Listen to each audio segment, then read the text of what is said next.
Boy, mana sekarang jadi tukang parkirnya?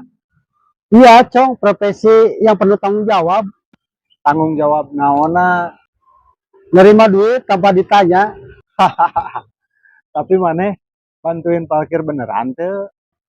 Bantu dong, Ngapain? ngeliatin dari jauh.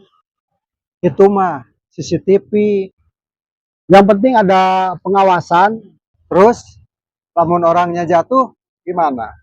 Aing bilang, hati-hati ya Pak.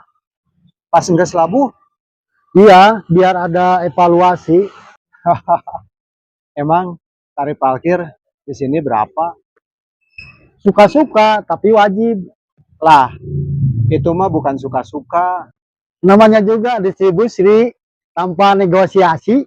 Buset, bahasa maneh tinggi pisan. Profesional tuh, Cong. Profesional gimana? Dari peluit, titit. Yang penting satu, Cong. Naon deui? Motor boleh parkir sembarangan, tapi duit harus tepat sasaran. Iya, eta mah sasaran kantong maneh.